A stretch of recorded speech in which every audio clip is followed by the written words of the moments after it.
El viento, un cierzo helado que cortaba la piel, barría el campo de maniobras de San Gregorio. El polvo ocre de la tierra aragonesa se mezclaba con el aliento áspero de los soldados, creando una neblina densa y sofocante que se aferraba al aire. Para el soldado Mateo Ríos, el peso del equipo de combate sobre sus hombros era mucho más que una simple carga física.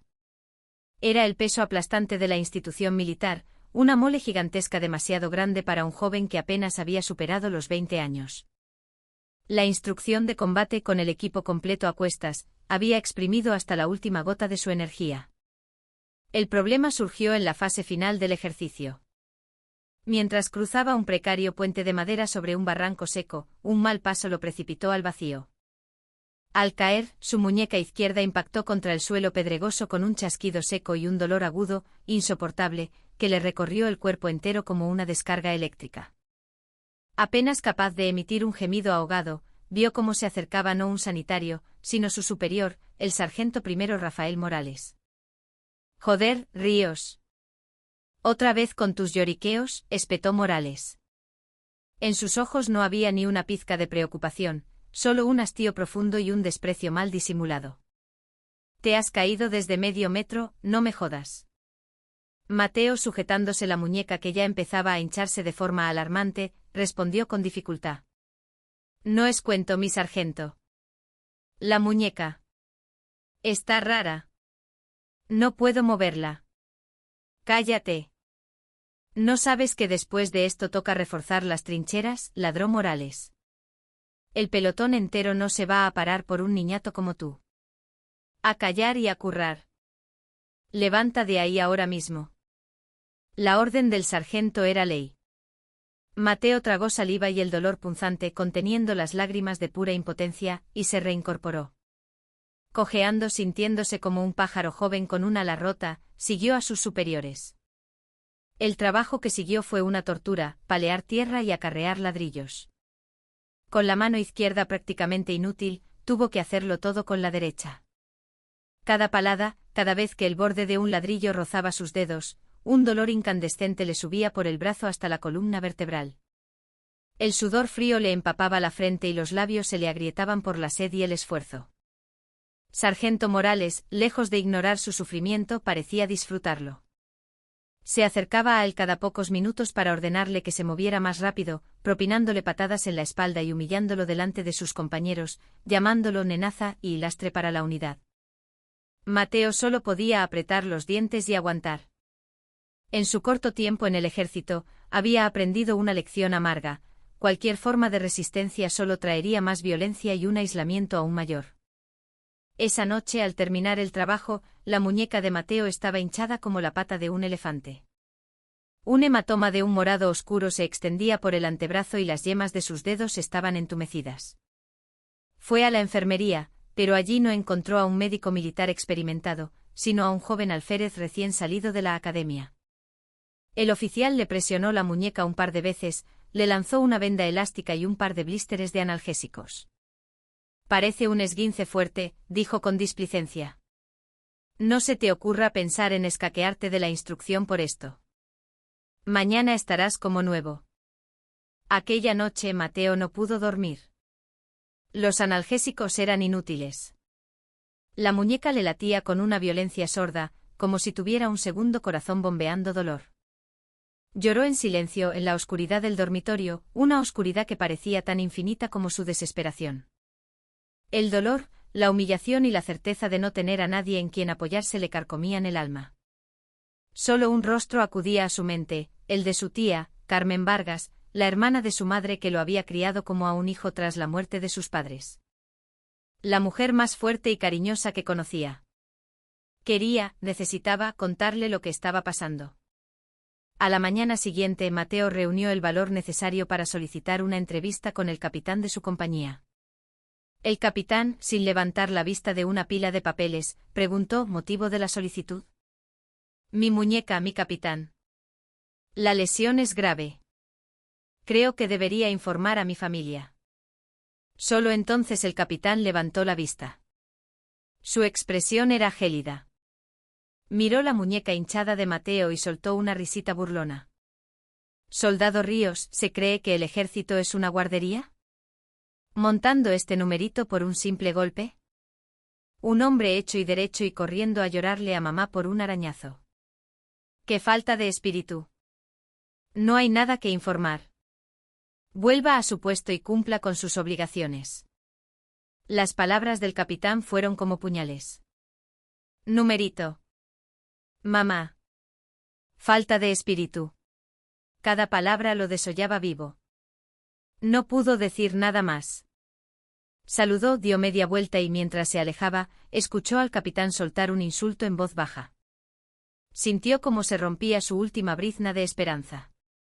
Aquel lugar era una isla, una prisión de la que no podía escapar, y él era un náufrago abandonado a su suerte.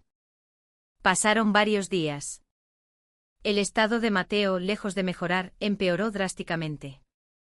Sin tratamiento adecuado, la muñeca se volvió rígida, flexionar los dedos era una agonía. El dolor nocturno le robaba el sueño y la cordura.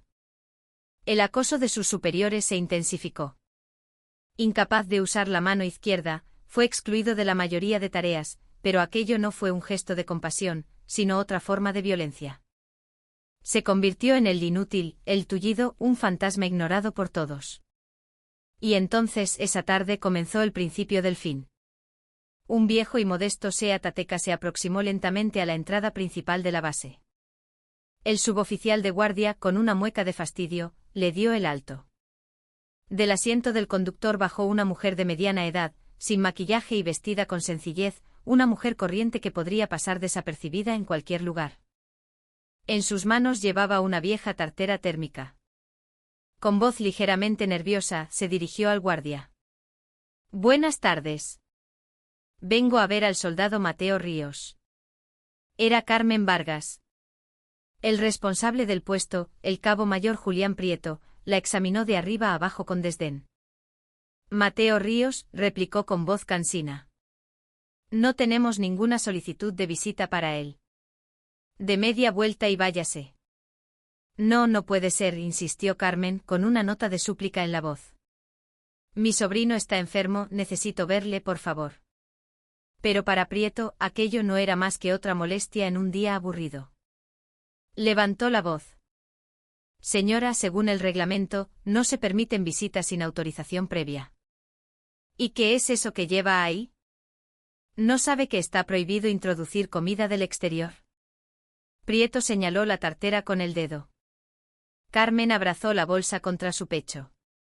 Solo es un poco de tortilla y chorizo que le gusta a mi chico. Por favor, déjeme verle solo un momento. Pero bueno, ¿esta señora es sorda o qué? En ese instante Prieto perdió la paciencia. Intentó arrebatarle la tartera bruscamente. Como Carmen se resistió asustada, él, en un arrebato de ira, le dio una patada a la bolsa. Esto va contra las normas sanitarias. Le he dicho que se largue de aquí con sus porquerías. Con un sonido sordo y repugnante la tartera cayó al suelo polvoriento. Uno de los recipientes se abrió derramando la tortilla de patatas y los trozos de chorizo frito sobre la tierra. El aceite se mezcló con el polvo creando una pasta miserable. El tiempo pareció detenerse. La mirada de Carmen se clavó en la comida esparcida por el suelo. La comida que había preparado al amanecer con el único propósito de alimentar a su sobrino enfermo. Sus manos comenzaron a temblar ligeramente, pero su mirada no vaciló. Al contrario, se volvió tan fría y afilada como el hielo. El aire a su alrededor pareció descender varios grados. Prieto se dio cuenta de que se había excedido, pero ya era tarde. Intentando mantener una falsa autoridad, trató de intimidarla con más gritos. ¿Qué mira? O recoge esto y se va ahora mismo o informo a mis superiores y... Su frase quedó suspendida en el aire. Carmen habló en voz baja. Su tono no expresaba ira ni tristeza. Era algo más allá de cualquier emoción, una voz metálica, dura como el acero. ¿Sabe usted lo que acaba de hacer? Y entonces lentamente comenzó a desabrocharse los botones de su viejo abrigo. Cada movimiento era lento, deliberado, casi ceremonial, como si estuviera liberando algo largamente contenido. Cuando el abrigo se deslizó por sus hombros y cayó al suelo, reveló lo que había debajo. En agudo contraste con el entorno polvoriento de la garita, apareció un impoluto uniforme de gala del ejército de tierra, perfectamente planchado. Y sobre cada uno de sus hombros, brillando con una luz azulada y letal, 3 estrellas de 8 puntas, el emblema del más alto rango. Teniente general. Era la teniente general Carmen Vargas, jefa de Estado Mayor del Ejército de Tierra. El puesto de guardia quedó congelado en un silencio absoluto. Los ojos de Prieto se abrieron hasta el límite de lo posible, su boca se movía sin emitir sonido. Su mente se quedó en blanco. Sintió como si toda la sangre de su cuerpo se hubiera drenado, dejándolo helado. ¿Saludar? Tengo que saludar.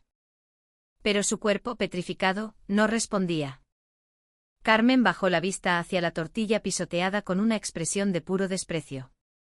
Luego sacó un teléfono móvil de su bolsillo. Pasó por delante del paralizado cabo mayor Prieto y sin la menor vacilación, pulsó un número en marcación rápida. La llamada se conectó al instante. Soy Vargas, dijo. Esas 2 palabras debieron de provocar un pánico indescriptible al otro lado de la línea. Estoy en la puerta principal de la división, Castillejos. ¿La formación en derechos humanos de su unidad es solo para el papeleo o también para la realidad? Parece que voy a tener que comprobarlo con mis propios ojos. Su voz ya no era la de una mujer de mediana edad. Era la voz de una comandante que lideraba a cientos de miles de soldados, cargada de una autoridad implacable. Antes de que terminara la llamada, el sonido estridente de la sirena de emergencia comenzó a resonar a lo lejos, sacudiendo la base entera. El cuartel, antes tranquilo, se convirtió en un hervidero de caos. La furia de una sola mujer acababa de abrir la primera grieta en los muros de una fortaleza que se creía inexpugnable. Y aquello era solo el preludio de la tormenta que estaba a punto de arrasarlo todo. La sirena de emergencia aullaba por toda la base, rasgando el aire de la apacible tarde de fin de semana. En un instante todo se llenó de tensión y caos. Los soldados que descansaban en las barracas se vistieron a toda prisa, sin entender qué ocurría, mientras los oficiales corrían de un lado a otro gritando órdenes confusas. Desde su fundación, la división Castillejos solo había activado una alerta de emergencia real, no simulada, en contadas ocasiones. El epicentro de todo aquel caos, el ojo del huracán, era, paradójicamente, la teniente general Carmen Vargas, que permanecía inmóvil frente a la garita de entrada. Ya no miraba ni la comida pisoteada ni al petrificado cabo mayor Prieto. Su mirada parecía atravesar los muros del cuartel, penetrando en el corazón de aquella fortaleza construida sobre una jerarquía rígida y una corrupción sistémica. Apenas unos minutos después, varios vehículos de mando negros irrumpieron a toda velocidad, levantando una nube de polvo. Del coche de cabeza se bajó el comandante de la división, el general de división Fernando Montero, con el rostro desencajado. Su gorra de campaña con las 2 estrellas de su rango estaba torcida, como si se la hubiera puesto a toda prisa. Corrió hacia Carmen y, casi chocando con ella, ejecutó un saludo militar impecable. A la orden, mi general. General de división Fernando Montero. No se me ha informado de ninguna visita de un mando superior. Su voz, mezcla de urgencia, desconcierto y puro terror, temblaba ligeramente. Detrás del general, el jefe de Estado Mayor de la división, el suboficial mayor y otros altos mandos descendieron de sus vehículos y saludaron al unísono. En sus caras se leía la misma pregunta: ¿qué demonios está pasando? Carmen recibió el saludo de Montero en silencio. Un silencio que pesaba más que cualquier grito, aplastando a todos los presentes. Finalmente abrió la boca. General Montero. Sí, mi general. ¿Es política de esta división impedir que una madre vea a su hijo y patear la comida que le trae? Su voz era queda, pero contenía la agudeza de un estilete de hielo. Montero, confundido, tardó un segundo en procesar la pregunta. Su mirada se desvió por fin hacia los restos de tortilla en el suelo, el viejo abrigo a los pies de Carmen y la figura catatónica de Prieto. Cuando las piezas encajaron, la sangre abandonó su rostro. ¿Qué? ¿Qué quiere decir, mi general? Mi sobrino sirve en esta unidad. Soldado Mateo Ríos. Se lesionó la muñeca durante una instrucción, pero le obligaron a realizar trabajos forzados, empeorando su estado. Su capitán desestimó su solicitud de visita calificándola de lloriqueos. Así que he venido yo misma a ver al chico, que es como mi hijo, y me encuentro con que un suboficial de esta base no solo me impide el paso, sino que patea la comida que le he traído. ¿Es esta la bienvenida tradicional de la división, Castillejos? Sobrino. Mateo Ríos. Capitán. Tartera.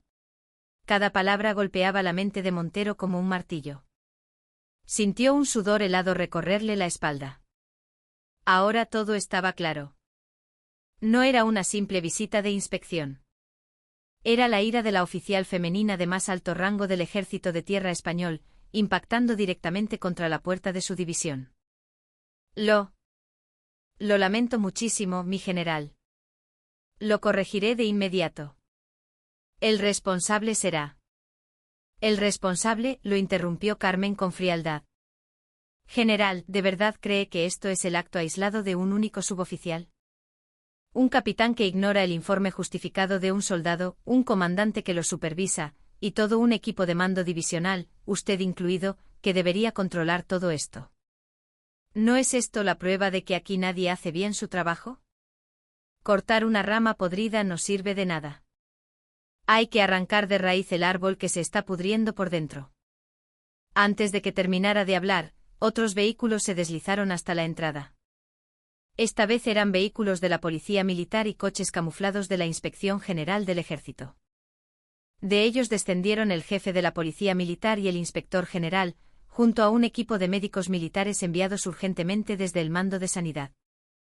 Saludaron a Carmen y esperaron sus órdenes, como una unidad de élite ejecutando una operación largamente planificada.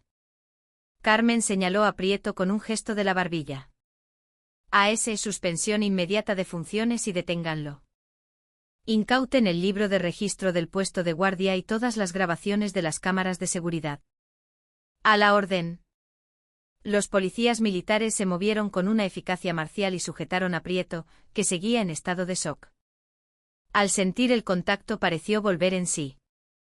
Mi general, he cometido un delito que merece la muerte, balbuceó, intentando arrodillarse, pero fue arrastrado sin contemplaciones. A continuación, Carmen se dirigió al inspector general. Aísle inmediatamente la compañía del soldado Mateo Ríos. No el batallón entero. Cese toda instrucción y trabajo, y que todo el personal permanezca en espera. Investigue sin dejar lugar a dudas el diario de operaciones, los registros de servicio, los historiales médicos y toda la cadena de informes relacionados con la lesión del soldado Ríos. Averigüe en particular si hubo maltrato o informes falsos. Entendido, mi general. El equipo de inspección se dispersó como el viento hacia el batallón. Finalmente Carmen se dirigió al médico jefe. Localice al soldado Mateo Ríos de inmediato y trasládelo a una institución médica militar. Quiero que examine personalmente su estado y me informe de la causa de la lesión y del posible agravamiento por la demora en el tratamiento. No quiero ni el más mínimo error en su diagnóstico. El equipo médico corrió hacia una ambulancia. Todas estas órdenes se dieron en menos de un minuto. El general Montero, con la boca abierta, solo pudo observar impotente cómo su división era desmantelada y reorganizada por una única oficial venida de fuera. Solo entonces Carmen se agachó y recogió su viejo abrigo del suelo. Sacudió el polvo y por un instante se quedó mirando los restos de comida esparcidos por el suelo, como si le costara apartar la vista. En su rostro no había ira, sino una profunda tristeza y desolación. La comida que había hecho para su sobrino enfermo, el amor y el cuidado que contenía, pisoteados sin piedad bajo una bota militar. No era solo comida. Era un símbolo de la dignidad humana y el amor familiar, aplastados en el fango. Se volvió de nuevo hacia el general Montero. General, a partir de este momento usted está bajo mi mando. Transfiérame el control de todas las redes de comunicación y la autoridad de mando de la división. Su despacho se convertirá en el cuartel general de esta investigación conjunta. Y usted permanecerá a mi lado durante todo este proceso. Quiero que vea con sus propios ojos lo incompetente e irresponsable que ha sido como comandante. Aquello era una destitución de facto. Montero, sin fuerza siquiera para decir va la orden, solo pudo inclinar la cabeza. Carmen sacó un ordenador portátil y un maletín del asiento trasero de su coche. Sus movimientos ya no eran los de una tía corriente. Eran los de una experimentada comandante de campo, forjada en innumerables situaciones de crisis. Esto no ha hecho más que empezar, General Montero, dijo. Hoy, aquí y ahora voy a desenterrar y arrancar de raíz toda la corrupción y las malas prácticas que infestan esta unidad. Con su declaración, la división Castillejos se preparaba para la noche más larga y dura de su historia. El ojo de la tormenta había empezado a moverse, y todo atisbo de mentira e hipocresía en su camino estaba destinado a ser aniquilado. El batallón de Mateo Ríos quedó completamente aislado del exterior en cuestión de minutos. La policía militar controlaba las entradas y salidas, y todas las líneas telefónicas e Internet quedaron bajo la supervisión del equipo de inspección. La orden fue clara: todo el personal, desde el comandante del batallón hasta el último soldado, debía permanecer en sus dependencias sin excepción. El aire se podía cortar con un cuchillo. ¿Pero qué coño pasa? ¿Ha estallado una guerra? He visto entrar a los pitufos de la PM, la cosa parece seria. Los soldados cuchicheaban, nerviosos. Nadie sabía la verdad, pero todos intuían que algo muy gordo y muy malo acababa de ocurrir.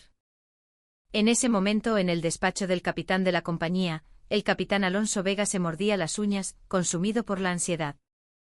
Acababa de recibir una llamada del comandante de su batallón, que le había gritado que todo el cuartel estaba patas arriba por su culpa y le había ordenado permanecer en su despacho. Se arrepentía de su frívola decisión de ignorar la solicitud de Mateo, pero jamás imaginó que el asunto escalaría a ese nivel. ¿Una alerta general en toda la división por un puto recluta? ¿Pero quién coño es ese tío? Su mal presentimiento se hizo realidad. La puerta de su despacho se abrió de golpe y entraron dos inspectores. Le entregaron un documento.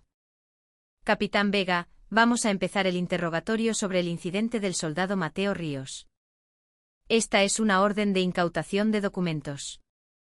Debe entregar todos los diarios de instrucción, los cuadrantes de servicio, los registros de quejas de la tropa y, sin excepción, su agenda personal y su ordenador.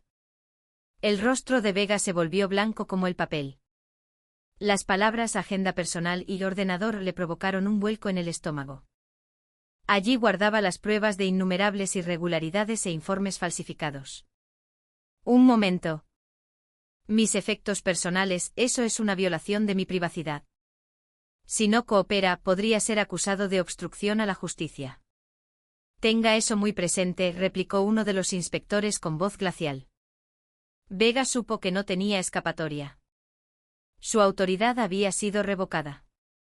Los inspectores registraron la oficina, precintaron cajas de documentos y confiscaron su ordenador como prueba.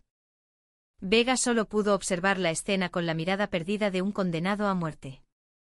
Mientras tanto, en una de las barracas, el sargento primero Morales se reía con sus compañeros. Daba por hecho que el revuelo era un asunto de altos mandos que no tenía nada que ver con él. ¿Habéis visto? Hasta el general de la división ha venido volando. A saber qué se cuece. Por mí cojonudo, así nos libramos del curro. Parecía haber olvidado por completo el acoso a Mateo. Para él, Ríos era solo uno más en la larga lista de inútiles que habían pasado por sus manos. Pero su tranquilidad duró poco. Sargento Morales.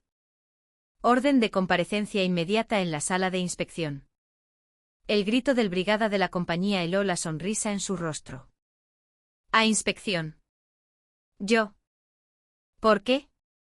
Salió confundido y se encontró de frente con dos policías militares de rostro adusto. Prácticamente lo escoltaron como a un detenido. Sus compañeros observaron la escena, aterrorizados. Solo entonces los soldados empezaron a darse cuenta de que no era una simple inspección y que, de alguna manera, todo estaba relacionado con Mateo Ríos. Al mismo tiempo, en el despacho del general Montero, ahora convertido en cuartel general de la investigación, la actividad era frenética. Carmen Vargas, sentada en el sillón del general, dirigía las operaciones, recibiendo informes en tiempo real. A su lado, el general Montero permanecía de pie como un reo con el rostro ceniciento. Informe, mi general. El soldado Mateo Ríos ha sido trasladado al Hospital Central de la Defensa Gómez Ulla. El diagnóstico de urgencia es necrosis avascular del escafoides izquierdo, fase inicial. Recomiendan cirugía inmediata. El informe urgente del equipo médico hizo que Carmen frunciera el ceño. Necrosis avascular. No era un simple esguince. El flujo sanguíneo al hueso se había interrumpido y el tejido óseo estaba muriendo. Una enfermedad grave que con una atención inicial adecuada, se podría haber evitado, pero que la negligencia y la ignorancia habían llevado a un punto casi irreversible. Podía suponerle una discapacidad permanente en la muñeca. Preparen la operación. Que traigan al mejor especialista en cirugía de mano de España si es necesario. Esa operación tiene que ser un éxito rotundo. A sus órdenes, mi general. Una furia gélida brilló en los ojos de Carmen. Se volvió hacia Montero. General, en su unidad el tratamiento para un soldado con un hueso necrosándose consiste en darle una venda elástica. Lo siento, mi general. Montero no pudo levantar la cabeza. La vergüenza y la humillación lo hacían temblar. Poco después llegó el informe provisional del equipo de inspección. Mi general, tras cotejar los diarios de instrucción, hemos encontrado indicios de que el registro de formación en seguridad del día de la lesión del soldado Ríos fue falsificado.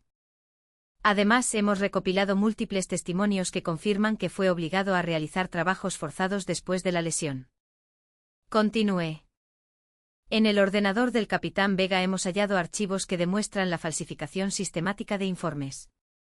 La mayoría de las quejas de los soldados se resolvían con un copia y pega del informe anterior, indicando que no había novedades que reportar al mando superior. En particular, la solicitud de visita del soldado Ríos fue desestimada verbalmente y no se dejó constancia alguna de ella. El castillo de mentiras se desmoronaba. La impoluta fachada de la unidad, perfecta sobre el papel, ocultaba una herida purulenta a punto de reventar. La investigación se centró en el sargento Morales. Al principio se declaró inocente a gritos, pero cuando empezaron a llover las declaraciones de sus compañeros y subordinados, y finalmente le mostraron un vídeo de una agresión grabado a escondidas por otro soldado, se vino abajo. Sí, lo hice. Lo admito. Pero yo solo cumplía órdenes, el ejército es así, todo el mundo lo sabe. Su cobarde excusa solo añadió más leña al fuego de la ira de Carmen, que seguía el interrogatorio por videoconferencia. Le ordenó en voz baja al jefe de la policía militar, cambie los cargos contra el sargento Morales. De agresión simple a abuso de autoridad, trato degradante y lesiones graves por imprudencia. Y quiero que averigüen quién es ese arriba del que habla. Lleguen hasta la raíz. Lesiones graves. Al oír esas palabras, Morales comprendió la magnitud de la situación y se desplomó en el suelo, sollozando. Conforme avanzaba la noche, la investigación, que había comenzado con un único soldado, se extendió como un incendio forestal. Aprovechando la oportunidad, empezaron a llover denuncias anónimas de soldados que querían sacar a la luz años de abusos silenciados. Palizas sistemáticas por parte de veteranos, sospechas de malversación de fondos por parte de oficiales e incluso una petición para reabrir un dudoso caso de suicidio ocurrido años atrás. La caja de Pandora se había abierto. Carmen revisó cada informe, cada denuncia, sin omitir un solo detalle. En su mente las piezas dispersas del rompecabezas comenzaban a formar una imagen aterradora. No se trataba de uno o dos individuos corruptos. Era una enfermedad estructural, un sistema donde la violencia y la mentira se habían normalizado bajo la mirada incompetente y pasiva de sus comandantes. El general Montero se tambaleó, apenas capaz de mantenerse en pie. Jamás había soñado que su unidad estuviera tan podrida. Comprendió que todo lo que creía haber construido no era más que un castillo de arena. Carmen lo miró un instante y dijo con frialdad, ¿lo ve ahora, general? Usted no comandaba un ejército. Comandaba una organización criminal. Y usted era el cabecilla. Esa noche nadie durmió en la división Castillejos. Fue una larga noche para los aplastados por el peso de la verdad y para los que luchaban por desenterrarla. Bajo las ruinas del castillo de mentiras, el destino de innumerables personas estaba a punto de cambiar para siempre. En una habitación privada del Hospital Central de la Defensa Gómez Ulla, Mateo Ríos despertaba lentamente de la anestesia. A través de la neblina de la consciencia, percibía el olor a desinfectante y el pitido rítmico de los monitores. Cuando su visión borrosa finalmente enfocó, lo primero que vio fue el paisaje desconocido de Madrid a través de la ventana y la figura de su tía Carmen, sentada a su lado. «Tía», susurró Mateo con la voz ronca. Carmen se sobresaltó al ver que se despertaba y le tocó la frente con preocupación.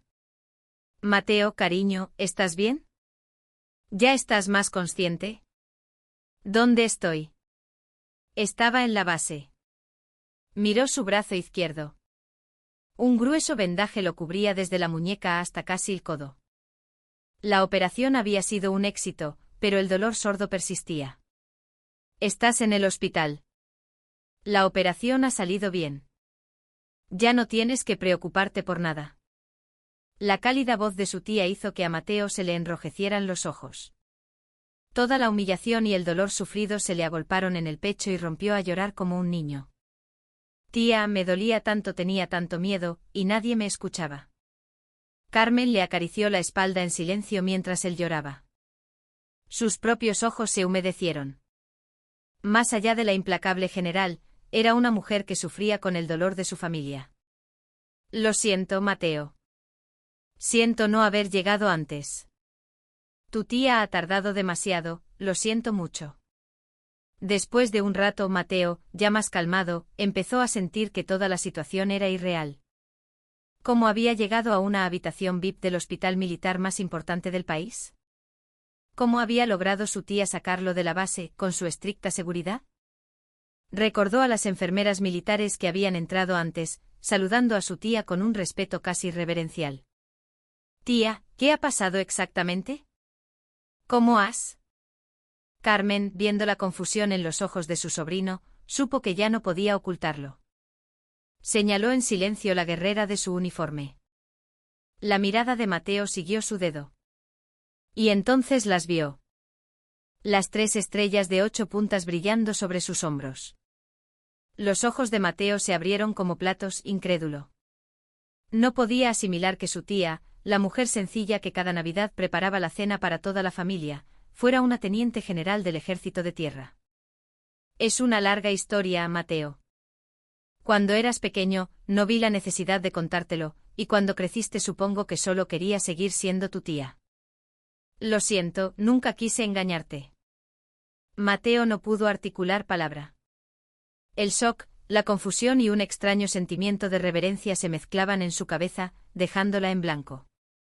Ahora entendía por qué su sufrimiento se había resuelto de una forma tan rápida y contundente. Mientras tanto, en la base de Zaragoza, la investigación conjunta había entrado en una nueva fase. A medida que profundizaban en el caso de Mateo, surgían indicios de una trama criminal mucho mayor. El equipo de inspección se centró en la malversación de suministros. Alguien había estado desviando sistemáticamente combustible, alimentos e incluso equipo militar para venderlo a contratistas civiles. Y en el centro de la trama había una figura inesperada, el cabo mayor Julián Prieto, el mismo que había pateado la tartera de Carmen. En su declaración inicial, Prieto había admitido su comportamiento y suplicado clemencia, pero cuando lo acusaron de malversación, se cerró en banda. Sin embargo, la policía militar, presionándolo, descubrió una cuenta bancaria a su nombre con ingresos periódicos de grandes sumas de dinero de origen desconocido. «Cabo mayor, ¿de dónde sale este dinero? Su sueldo no da para tanto», le inquirió un investigador. Prieto, sudando a mares, bajó la cabeza. «No puedo decirlo. Si hablo, estoy muerto. Si no habla, se enfrentará a todo el peso de la justicia militar. Pero si dice la verdad ahora, podría considerarse un atenuante. Díganos, ¿quién está detrás de usted?» Prieto dudó durante un largo rato. El pánico se reflejaba en sus ojos. Estaba atrapado en algo muy grande y temía las consecuencias. Finalmente, con voz temblorosa, confesó. El suboficial mayor de la división. El nombre dejó helada la sala de interrogatorios. El suboficial mayor, el puesto más alto al que puede aspirar un suboficial, la mano derecha del general, responsable de la disciplina de toda la división. Que él fuera la cúspide de una red de corrupción era un golpe devastador. Cuando Carmen recibió el informe, su expresión no cambió. Parecía haberlo anticipado. Detengan al suboficial mayor inmediatamente. Registren su despacho y su residencia de arriba a abajo. Seguro que encuentran más pruebas. Su predicción fue certera. En una caja fuerte oculta en la residencia del suboficial mayor, encontraron un libro de contabilidad secreto.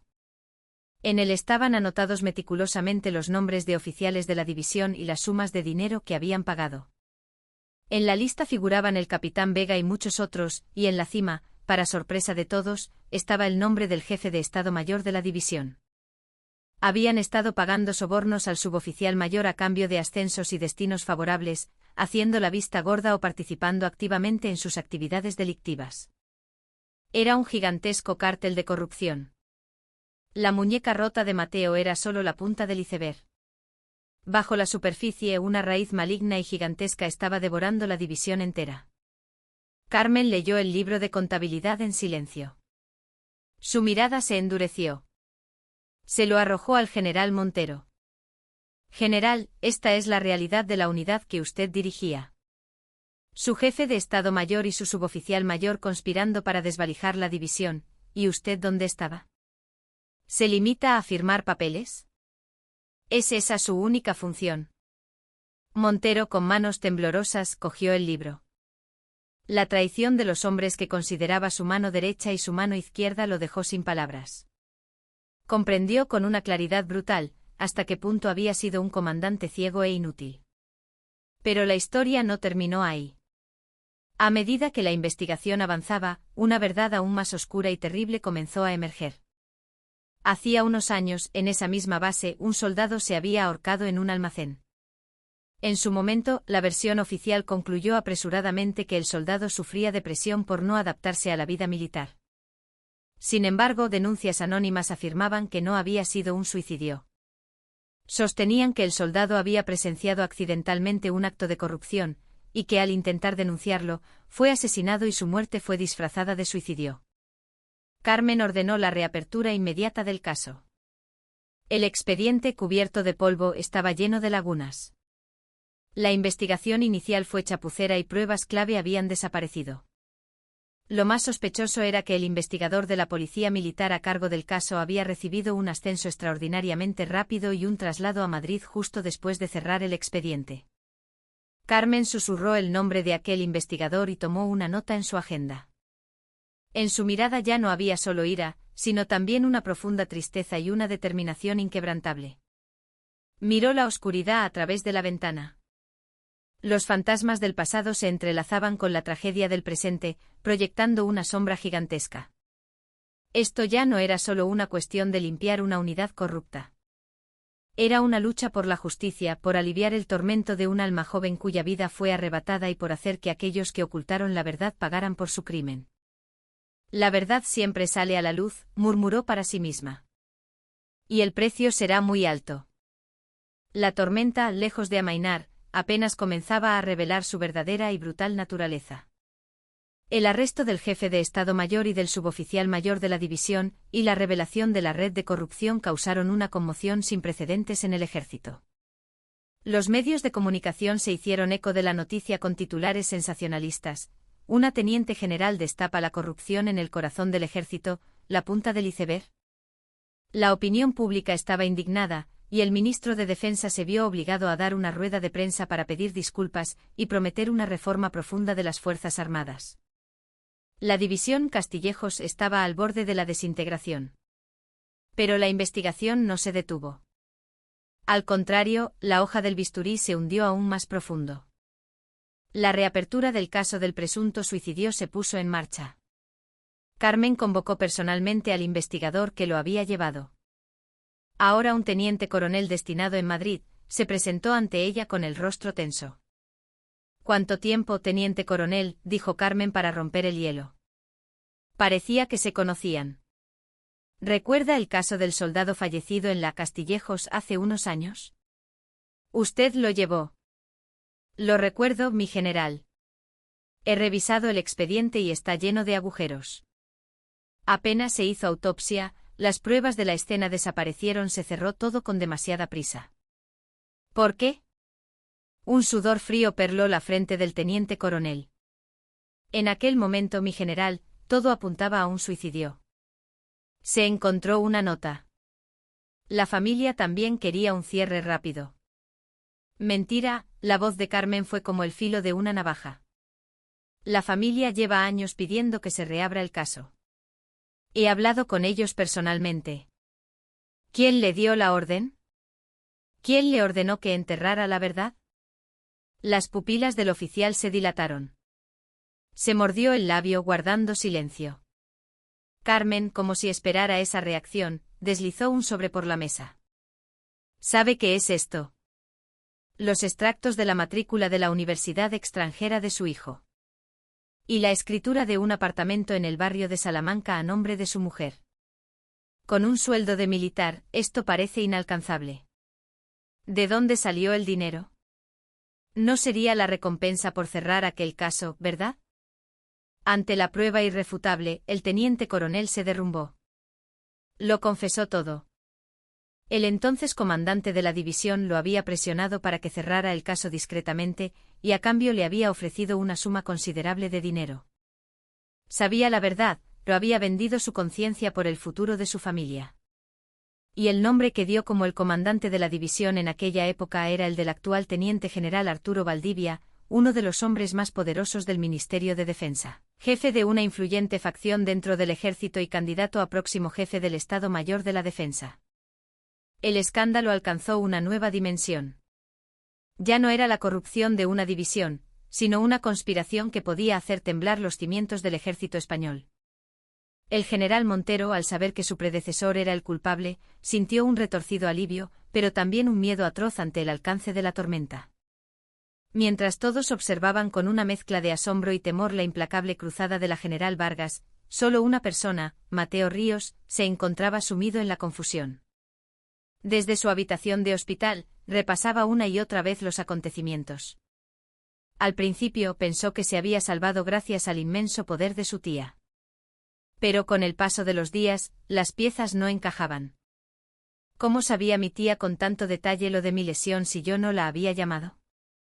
Y su llegada a la base fue demasiado oportuna. Como si lo tuviera todo planeado. Recordó el momento en que le asignaron destino. Tenía varias opciones, pero su tía había insistido firmemente en que un hombre de verdad debía servir en una unidad de primera línea, recomendándole encarecidamente la división Castillejos. En su momento le pareció un simple consejo. Ahora, le resultaba extrañamente sospechoso. Y entonces la pregunta definitiva.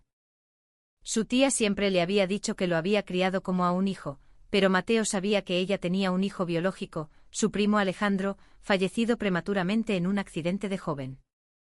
Su tía apenas hablaba de él, pero Mateo había oído a otros familiares decir que Alejandro había muerto en extrañas circunstancias mientras hacía el servicio militar. Las piezas dispersas en su mente encajaron con la violencia de un relámpago. No puede ser.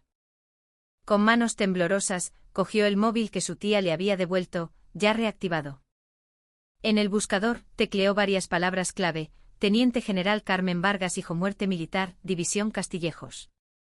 Los resultados le helaron la sangre. Una breve noticia en la sección de sucesos de un periódico de hacía varios años: un capitán del Ejército de Tierra, AVR, fallece en un aparente suicidio por inadaptación a la vida militar. La unidad era la División Castillejos. Y el nombre de la madre del fallecido era Carmen Vargas. Mateo sintió un escalofrío recorrerle todo el cuerpo. Nada de esto era una coincidencia. Su tía lo sabía todo desde el principio. La unidad donde su hijo fue asesinado. La red de corrupción que la infestaba. Y los culpables que habían ocultado la verdad. Llevaba años afilando su espada, no para vengarse sino para impartir justicia. Su alistamiento en la Castillejos había sido una pieza en el gran plan de su tía. Lo había usado como cebo, consciente de que en un sistema tan corrupto, era muy probable que él acabara siendo una víctima de alguna manera. Y ese sacrificio le daría la justificación perfecta para destruir la unidad desde dentro, de forma legal e implacable. La furia helada que mostró cuando patearon la tartera no era solo por él. Era la explosión de años de dolor y rabia contenidos, dirigidos contra aquellos que habían prosperado sobre la tumba de su hijo. Esta era la primera gran revelación. La cruzada de Carmen Vargas no era un acto impulsivo. Era el meticulosamente calculado prólogo de una obra de justicia. Había llegado al extremo de poner en peligro a su sobrino, a quien amaba como a un hijo, para poder arrancar de raíz un mal mucho mayor. A Mateo se le cayó el teléfono de las manos. No sentía traición, sino una inmensa tristeza y admiración. El peso del dolor que su tía había soportado durante años lo aplastó. No era una simple vengadora. Se estaba sacrificando a sí misma para cambiar un sistema podrido y evitar que hubiera más víctimas inocentes como su hijo. Tía, susurró. Ahora comprendía que él no era una simple víctima en esta guerra. Debía convertirse voluntariamente en la espada de su tía. Tenía que presenciar el final de esta terrible verdad con sus propios ojos. Era la única forma de corresponder a la mujer que había arriesgado todo para enderezar el rumbo. Cuando el nombre del teniente general Arturo Valdivia salió a la luz, la investigación se topó con un muro infranqueable. Valdivia no solo era el líder de la facción más poderosa del ejército, sino que también tenía una inmensa influencia en la política y la judicatura. Sus contactos en el Ministerio de Defensa y en el Estado Mayor comenzaron a ejercer una presión invisible para obstruir la investigación. Los confidentes que informaban a Carmen empezaron a guardar silencio, y los oficiales que colaboraban con la investigación fueron repentinamente trasladados o destituidos por faltas menores de su pasado. El contraataque de Valdivia fue sibilino y feroz. Utilizó a los medios de comunicación para atacar a Carmen. Empezaron a aparecer artículos con titulares como «Una general fuera de control desestabiliza las Fuerzas Armadas» o «La cruzada personal de la general Vargas paraliza el ejército». Filtraron que Mateo era su sobrino y que su propio hijo había fallecido en esa misma unidad, tejiendo una narrativa en la que la investigación no era un acto de justicia, sino una vendetta personal. La opinión pública empezó a vacilar. La atmósfera en el cuartel general de la investigación se volvió pesada. Los investigadores sentían la frustración de luchar contra un enemigo invisible. «Mi general, así no podemos continuar. La gente de Valdivia está saboteando cada paso que damos. Conseguir pruebas se ha vuelto casi imposible», informó el jefe de la policía militar. Carmen miraba por la ventana, sumida en sus pensamientos. Esperaba esta resistencia. Sabía que el gigante que era Valdivia se escondía tras un escudo impenetrable. Pero no podía rendirse. Si se detenía ahora, la muerte de su hijo y la de tantos otros quedarían impunes para siempre. En ese momento, la puerta se abrió y un ayudante informó con cautela: «Mi general, ha llegado una visita del Palacio de la Moncloa». La tensión se apoderó de la sala. Todos pensaron que la presión del gobierno se materializaba. Sin embargo, quien entró no era quien esperaban. Un caballero de pelo cano, espalda recta y mirada penetrante. Era el director del Departamento de Seguridad Nacional, un legendario general del aire retirado y el hombre de máxima confianza del presidente del gobierno. Miró a Carmen y dijo con tono seco: «General Vargas, necesito hablar con usted a solas». Una vez solos, el director se sentó. «Carmen, el ejército es un hervidero por tu culpa. Todo el mundo dice que estás anteponiendo tus sentimientos personales a la estabilidad de la institución». Carmen lo miró sin pestañear. «Usted sabe mejor que nadie que eso no es cierto, mi general». El director la observó un instante y suspiró. «Sé que Valdivia está detrás de la muerte de tu hijo. Pero ese hombre es un animal peligroso. Un enfrentamiento directo solo te destruirá a ti. Para cazarlo, necesitas una prueba irrefutable. La encontraré. Solo necesito tiempo. He venido a darte ese tiempo». Los ojos de Carmen se abrieron de par en par. El director sacó un sobre de su chaqueta. «Una carta personal del presidente. Te concede plenos poderes en esta investigación sobre la corrupción militar. A partir de ahora, no respondes ante el ministro de Defensa. Solo ante él. Nadie podrá interferir en tu investigación». Era un respaldo sin precedentes. El presidente le estaba entregando una espada con un poder casi absoluto. Carmen lo miró entre la sorpresa y la gratitud. ¿Por qué? Tu hijo era uno de mis mejores oficiales. Un soldado valiente y honesto, dijo el director con voz grave. Cuando murió de esa forma tan absurda, intenté mover hilos, pero la red de Valdivia era demasiado densa. Nunca pude destapar la verdad. Ha sido el gran fracaso de mi carrera. Y ahora tú, su madre, has decidido liderar esta batalla. ¿Cómo podría quedarme al margen? Se levantó y le puso una mano en el hombro. No estás sola en esto. El presidente piensa lo mismo. Así que no te rindas. Sigue hasta el final. Detrás de ti estamos el presidente, yo y todos los ciudadanos que anhelan un país más justo. Cuando el director se fue, Carmen se quedó un rato inmóvil, sosteniendo la carta. Sintió una oleada de calor en el pecho. No estaba sola. La semilla de la verdad que su hijo había plantado se estaba convirtiendo en una llama de esperanza, avivada por el apoyo de los pilares del Estado. Reunió de nuevo a sus investigadores. Su mirada era más dura y decidida que nunca. Cambiamos de estrategia. En lugar de ir directamente a por Valdivia, cortaremos sus fuentes de financiación. Investigaremos a todas las empresas de defensa con las que tiene contratos. No dejaremos ni una piedra sin remover. Con el respaldo presidencial, la investigación despegó. Se creó una unidad conjunta con la Agencia Tributaria y la Comisión Nacional de los Mercados y la Competencia. Se llevaron a cabo registros masivos en las empresas de defensa vinculadas a Valdivia, y no tardaron en aparecer cuentas en paraísos fiscales y listas de sobornos con su nombre. Valdivia empezó a sentir el pánico. Podía contener el ataque de Carmen, pero no el de todo el aparato del Estado. Los escudos que lo protegían empezaron a resquebrajarse. Sus aliados para salvarse le dieron la espalda, y las filtraciones desde su propio círculo se multiplicaron. Mientras tanto, Mateo, dado de alta, permaneció en el hospital para la rehabilitación. Ya no era una víctima indefensa. Le preguntó a su tía si podía ayudar.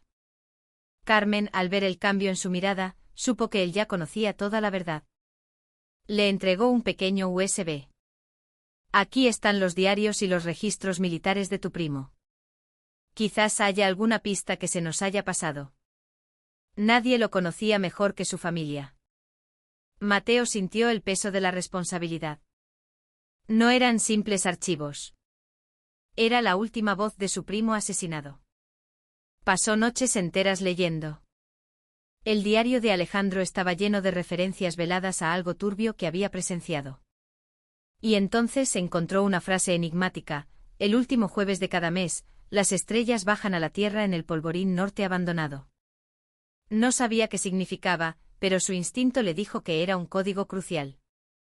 Informó a Carmen de inmediato. Las estrellas bajan a la Tierra.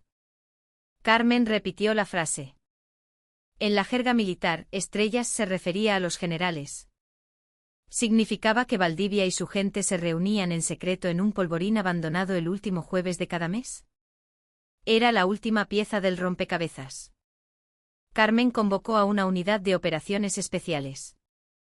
El próximo último jueves del mes, la operación para acabar con todo daría comienzo. La hora de enfrentarse cara a cara con el monstruo había llegado. La noche cubría el monte con un manto de oscuridad tan denso que era imposible ver más allá de un palmo. En el rincón más remoto y profundo del área de la división Castillejos se encontraba el Polvorín Norte, una instalación abandonada durante décadas, tan olvidada que apenas figuraba en los mapas. Pero esa noche sombras aún más sigilosas y letales que la propia oscuridad se infiltraban en sus alrededores. Eran los miembros de la unidad de operaciones especiales seleccionados personalmente por Carmen. Sin hacer ruido, se posicionaron en puntos estratégicos, vigilando la única pista de tierra que conducía al polvorín. Desde una tienda de mando provisional, Carmen observaba en silencio las imágenes térmicas que un dron enviaba en tiempo real. El código descifrado por Mateo había sido la clave. Rastreando las comunicaciones, confirmaron que el general Valdivia y sus secuaces se reunían allí regularmente. Y en esas reuniones no solo participaban militares, sino también un conocido intermediario civil sospechoso de tráfico de armas. Todas las pruebas apuntaban en una dirección: el general Valdivia no se limitaba a la corrupción en contratos de defensa. Estaba orquestando una operación a gran escala de tráfico de armas, vendiendo en el mercado negro armamento obsoleto que oficialmente figuraba como destruido. Y el hijo de Carmen, el capitán Alejandro Vargas, muy probablemente había sido asesinado tras presenciar una de esas transacciones. Cerca de la medianoche los monitores captaron movimiento. Varios sedanes negros con las luces apagadas y un gran camión avanzaban sigilosamente hacia el polvorín. Los ojos de Carmen brillaron con una luz acerada. Iniciamos la operación. Intercepten todas las comunicaciones y graben todo. Nadie se mueve hasta mi orden. Los soldados de operaciones especiales observaban a través de sus visores nocturnos. Las puertas del polvorín se abrieron. De los coches bajaron varias figuras. Poco después emergió una de ellas, el general Arturo Valdivia. Tras él, otros oficiales y varios civiles. Empezaron a descargar cajas de madera del camión. Las imágenes térmicas no dejaban lugar a dudas: fusiles de asalto, granadas, incluso misiles antitanque portátiles. Era una venta de armas en toda regla. Carmen apretó los puños. La verdad sobre la muerte de su hijo, el monstruo que carcomía la seguridad de su país, estaba finalmente ante sus ojos. La transacción parecía desarrollarse sin problemas. Valdivia entregó las armas y el intermediario le dio varios maletines negros. Justo cuando se disponían a marcharse, Carmen susurró en el micrófono con voz firme adentro. El silencio de la noche se hizo añicos. Decenas de potentes focos iluminaron el polvorín como si fuera de día. Valdivia y sus hombres, cegados, se cubrieron los ojos. ¡Alto! Nadie se mueva o disparamos. Manos arriba. Los soldados de operaciones especiales los rodearon en un instante. Valdivia, tras la sorpresa inicial, rugió de furia. ¿Qué significa esto? Soy el teniente general Valdivia. ¿Quiénes sois vosotros? Entonces de entre las sombras apareció una figura. Era la teniente general Carmen Vargas. Se detuvo frente a él, mirándolo con una mezcla de desprecio y rabia. ¿Cuánto tiempo, Arturo? ¿O debería llamarte traidor a la patria? El rostro de Valdivia se contrajo en una mueca de odio. Vargas, siempre tú. Esto es una trampa ilegal. No reconoceré nada de esto. Una trampa, se burló Carmen. ¿Y fue un procedimiento justo cuando asesinaste a mi hijo y encubriste la verdad? ¿Fue una transacción legal cuando vendiste las armas que debían proteger a nuestro país al mejor postor? Tu hijo era un débil que se quitó la vida. No tienes pruebas, gritó Valdivia, negándolo todo. Carmen decidió que no valía la pena seguir hablando. Aseguren todas las pruebas y deténganlos a todos como criminales infraganti. Si alguien se resiste, tienen autorización para disparar a matar. Cuando los soldados se acercaron para esposarlo, Valdivia se resistió violentamente. No podéis tocarme. ¿No sabéis quién está detrás de mí? Estáis acabados. Justo en ese momento desde el bosque sonaron disparos inesperados. Un soldado de operaciones especiales cayó herido. Valdivia había apostado francotiradores. El caos se apoderó de la escena. Neutralicen a los tiradores, gritó Carmen. Se desató un intenso tiroteo en la oscuridad. Carmen corrió de vuelta a la tienda de mando para coordinar la respuesta, pero la resistencia enemiga era feroz. Parecían mercenarios profesionales. Mi general, su fuego es muy intenso. Necesitamos refuerzos, se escuchó por la radio. En medio de la confusión, Valdivia apuñaló al soldado que intentaba detenerlo y huyó hacia el bosque. Que no escape. Tras él. Carmen desenfundó su propia pistola y corrió tras él. El bosque era oscuro y traicionero. Se hirió la cara con las ramas y tropezó varias veces, pero no se detuvo. No podía permitir que el asesino de su hijo escapara. Finalmente lo alcanzó en un pequeño claro. Valdivia, jadeando, se apoyaba en un árbol. Se acabó, Arturo. Ríndete, dijo Carmen, apuntándole. Valdivia sonrió, una mueca ensangrentada. ¿Acabado? No, Carmen. Acaba de empezar. Al terminar su frase, varias figuras vestidas de negro emergieron del bosque, rodeando a Carmen. Valdivia sonrió, seguro de su victoria. Por muy buena que seas, sigues siendo una mujer. Este mundo no lo cambian idealistas como tú. Carmen se encontraba en una situación desesperada. Sola, rodeada de enemigos. Pero su mirada no flaqueó. ¿Estás seguro de eso?, murmuró con una extraña sonrisa. Y en ese preciso instante un estruendo ensordecedor sacudió el bosque. Dos potentes haces de luz cayeron desde el cielo. Valdivia y sus mercenarios levantaron la vista con el rostro desencajado por el terror. Sobre ellos, suspendidos en el aire, dos helicópteros de ataque Tigre mostraban sus cañones y misiles. Una voz, amplificada por los altavoces, retumbó como la de un dios vengador: todos los objetivos en tierra, depongan las armas y ríndanse. Repito, si no se rinden de inmediato, serán eliminados. La voz pertenecía al comandante de la Fuerza Aeromóvil del Ejército de Tierra, un viejo amigo de Carmen que supervisaba la operación desde uno de los helicópteros. La sonrisa desapareció del rostro de Valdivia. Comprendió que había caído en la red de la cazadora. Esto era una trampa dentro de otra trampa. Los Tigre, depredadores del aire, anularon cualquier intento de resistencia. Los mercenarios arrojaron sus armas y se tiraron al suelo. Valdivia, con la mirada perdida, se dejó caer de rodillas, derrotado.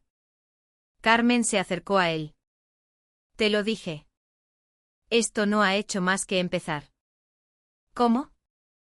Me subestimaste, Arturo. Y subestimaste a mi hijo. Carmen arrojó a sus pies una pequeña grabadora. De ella salió la voz de Valdivia, grabada momentos antes: tu hijo era un débil que se quitó la vida. Su propia confesión. Un micrófono oculto en el uniforme de Carmen lo había transmitido todo en tiempo real. El tiroteo, la persecución, todo había sido un teatro diseñado para que él, confiado, confesara. Y hay algo más que pasaste por alto, continuó Carmen. Creías que el objetivo era solo tú. Pero te equivocas. Tú eres solo el principio. Mi verdadero objetivo es el monstruo mucho más grande que se esconde detrás de ti. Los ojos de Valdivia se llenaron de un terror absoluto. No entendía, empezaba a intuir la verdadera escala de la ambición de Carmen. En la tienda de mando la esperaba el director de Seguridad Nacional. Impresionante, Carmen. Sin ti jamás habríamos llegado a esta raíz del mal. Aún no hemos terminado, mi general. La verdadera batalla empieza ahora. Carmen puso sobre la mesa los libros de contabilidad y los teléfonos encriptados incautados a Valdivia. En ellos estaba el registro de años de sobornos y contactos. Y en la cima de esa lista, había nombres que helaban la sangre: exministros de defensa, diputados de todos los partidos, incluso el hijo de un expresidente del gobierno. Esta era la segunda gran revelación. El verdadero objetivo de Carmen no era solo vengar a su hijo. Era usar a Valdivia como cebo para desmantelar la Hermandad, el cártel de corrupción político-militar que llevaba décadas sangrando al país. Su sobrino Mateo no había sido más que el detonante necesario para iniciar su plan maestro. El director de Seguridad Nacional leyó los nombres y suspiró. Esto es peor de lo que imaginaba. No son soldados, son traidores. Y si no los detenemos, habrá más Valdivias. Y más hijos muertos, dijo Carmen. Hay que arrancar esta raíz de cuajo. El presidente estará de acuerdo. Tenemos las pruebas y la justificación. Ahora solo queda la guerra total. Al día siguiente España se despertó en estado de shock. La noticia de un escándalo de corrupción y tráfico de armas liderado por un teniente general, con ramificaciones que alcanzaban las más altas esferas del poder, sacudió el país. La unidad de investigación liderada por Carmen, con el respaldo total del presidente, declaró una guerra sin cuartel contra la corrupción. Desde el hospital, Mateo lo vio todo por la televisión. Comprendió la fría determinación de su tía. No era una venganza personal. Era una guerra para salvar a su país. Y él había sido el soldado que disparó el primer tiro de esa guerra. Unos días después, fue a verla. Su muñeca aún mostraba la cicatriz, pero su mirada ya no era la de un recluta asustado. Tía, quiero volver a la base. Mateo. Mi sitio está allí. En el ejército que tú estás intentando construir. Ser un buen soldado en mi puesto es la mejor forma de ayudarte a ti y de honrar la memoria de mi primo. Carmen lo miró en silencio. Una suave sonrisa se dibujó en sus labios. Había perdido un hijo, pero a través de ese dolor, había ganado otro, más fuerte y más justo. Estoy orgullosa de ti, Mateo. La guerra acababa de empezar, pero juntos no tenían miedo. El juicio contra Arturo Valdivia y su red de corrupción se convirtió en el acontecimiento del año.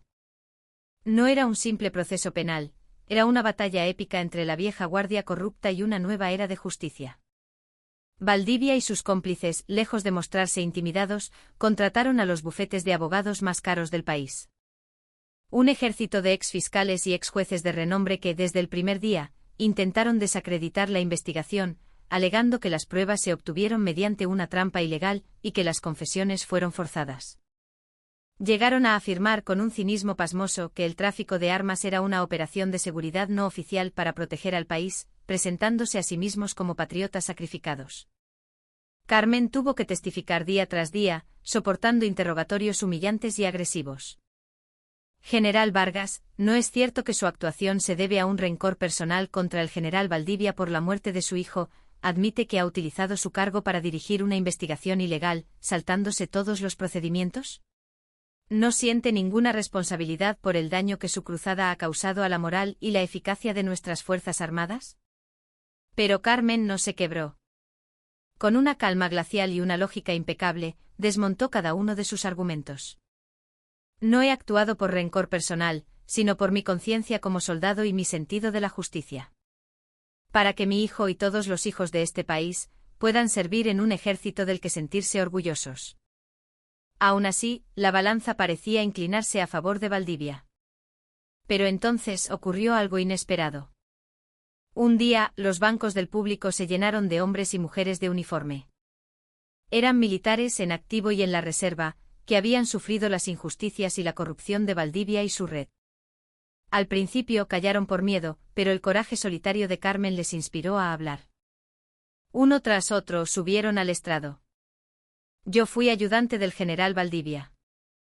Me ordenaba recoger sobornos de empresas de defensa. Yo serví en logística. El suboficial mayor nos obligaba a falsear informes para desviar material y venderlo. Yo estuve en la misma compañía que el capitán Vargas. Él no se suicidó. Lo estaban acosando y amenazando porque descubrió algo. Estoy seguro de que lo asesinaron. Las declaraciones de conciencia cayeron como una bomba, demoliendo la defensa de Valdivia. La opinión pública, que había sido manipulada, se volcó en apoyo de Carmen. Fuera del juzgado, un grupo de abogados pro derechos humanos, ex jueces y jóvenes idealistas formaron una plataforma para apoyarla gratuitamente. La gente se manifestaba cada noche frente a la Audiencia Nacional con velas, pidiendo justicia.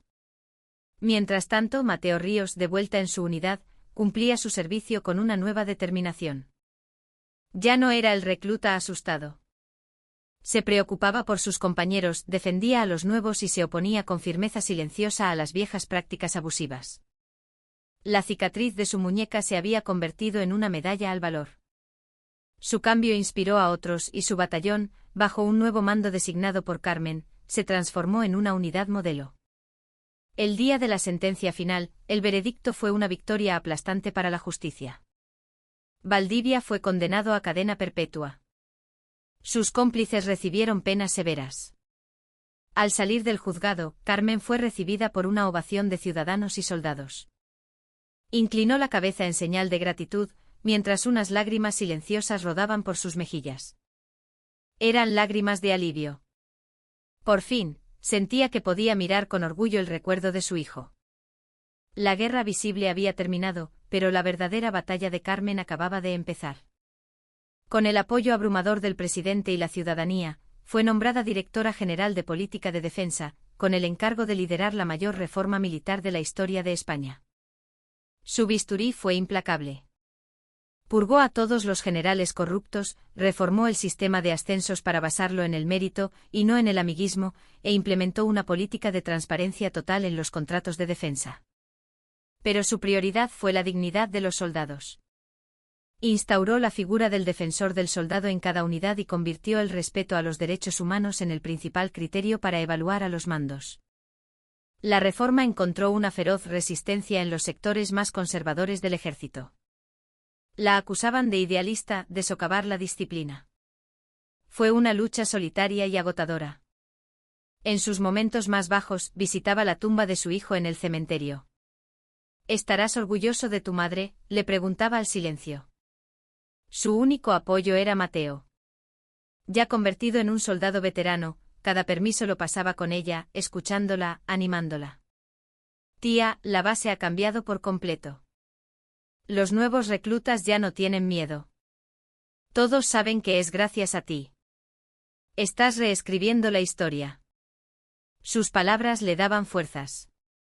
Un día, recibió una carta de uno de los jóvenes oficiales que testificó en el juicio. Mi general, gracias a usted he recuperado la fe. He dejado el ejército y estoy estudiando para ser psicólogo y ayudar a otros veteranos con traumas. La pequeña semilla que usted plantó está cambiando la vida de muchas personas. Carmen sonrió. Las almas heridas empezaban a sanar y a ayudar a sanar a otros. Esa era la verdadera victoria. Pasaron varios años. La reforma militar de Carmen se había consolidado. El ejército era una institución más sana y respetada. Un día, retirada ya de la vida militar y viviendo tranquilamente en una pequeña casa de campo, recibió una visita inesperada, la esposa de Arturo Valdivia. La mujer, consumida por la culpa, se arrodilló ante ella. Lo siento. Mi marido fue un monstruo, y yo fui su cómplice al disfrutar de su dinero manchado de sangre. No espero su perdón, pero quiero entregarle algo. Le dio una vieja caja. Dentro estaban los objetos personales de su hijo, los que Valdivia había ocultado tras el asesinato, su diario, cartas que nunca llegó a enviar y una foto en blanco y negro de una joven Carmen sosteniendo a un bebé Mateo en brazos. Carmen se derrumbó abrazando los recuerdos de su hijo, llorando por primera vez no con rabia, sino con la infinita tristeza de una madre. El perdón era imposible, pero ese gesto le permitió empezar a cerrar la herida. Esa noche le mostró los objetos a Mateo. Juntos leyeron las palabras de Alejandro, lloraron y hablaron de él, no como un mártir, sino como el hijo y primo que fue. Por primera vez pudieron empezar a despedirse de verdad. Mateo, inspirado por todo lo vivido, decidió su futuro. Se licenció y estudió Derecho, especializándose en derechos humanos. Se convirtió en un abogado que defendía a los soldados que sufrían abusos, continuando legalmente la labor que su tía había iniciado. El tiempo pasó. La vida de Carmen era la de una abuela tranquila, cuidando de su jardín y de su sobrino, ahora un hombre hecho y derecho. Un día, mientras paseaban por un mercadillo, se encontró con una cara familiar. En un puesto de fruta reconoció al antiguo cabo mayor Prieto. El hombre que pateó su tartera, ahora visiblemente envejecido y desgastado por la vida, la reconoció y se quedó blanco, aterrorizado. Mateo se interpuso protector. Pero Carmen, con una calma infinita, se acercó al puesto. Buenas tardes. ¿Me pone 1 kilo de estas manzanas, por favor? Parecen muy buenas. El hombre, temblando, le sirvió la fruta. Carmen le pagó, le dio las gracias y le deseó que el negocio le fuera bien. Tía, ¿cómo has podido?, preguntó Mateo confundido. Ese hombre ya pagó su deuda con la ley y con la vida, Mateo, respondió ella. La verdadera victoria no es destruir a tu enemigo, sino superar el daño que te hizo y ser feliz. Esa es la única venganza que vale la pena. Unos años después, se celebró la primera edición del Premio Carmen Vargas a los Derechos Humanos en las Fuerzas Armadas, creado para honrar su legado. Carmen, a regañadientes, asistió a la ceremonia. El primer galardonado fue por unanimidad, el abogado Mateo Ríos. Al subir al estrado, Mateo no miró al público. Miró a su tía. Este premio no es para mí. Es para la verdadera heroína que nos enseñó que el honor de un soldado no está en las estrellas de su hombro, sino en el corazón con el que sirve a su gente. Entonces se cuadró y ejecutó el saludo militar más perfecto de su vida. A la teniente general Carmen Vargas. A sus órdenes. Todo el auditorio, lleno de militares de todas las graduaciones, se puso en pie y saludó al unísono. No era un saludo al rango sino al coraje, a la integridad. Carmen se levantó para corresponder al saludo. Las estrellas ya no brillaban en sus hombros, pero sabía que la verdadera estrella, la de la justicia por la que su hijo y ella habían luchado, brillaría para siempre en el corazón de todos ellos.